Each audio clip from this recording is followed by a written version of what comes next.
So what we're doing here is we got a engine block. It's a aluminum engine block that we're building for a customer, and we're putting piston oil squirters in this thing.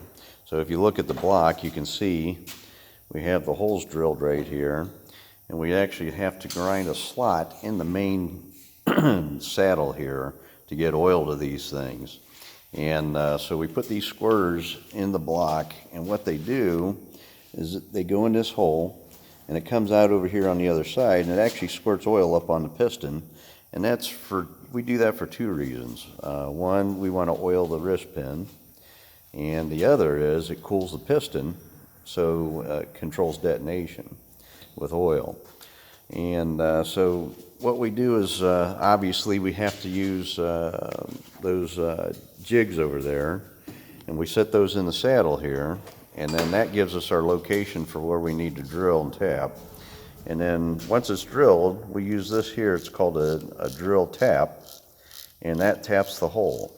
And then the next thing we do is once we do that, we're going to have to go in there again with another tap, because this only can go in so far, as you can see. So what we need to do with another tap is we got to get the depth right. So we set the depth on these things so that the squirter is just barely coming out through the block on the bottom down here. We don't want it to interfere with anything.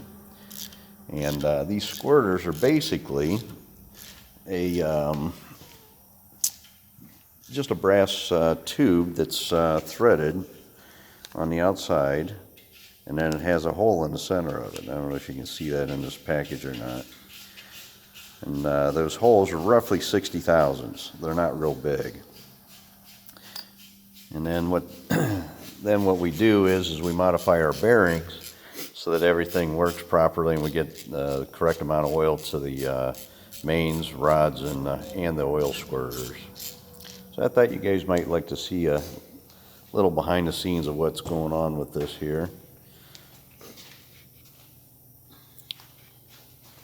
This modification we do the block too is another thing we do with our main bearings, so that for high RPM engines, and I'll show you that in a later video.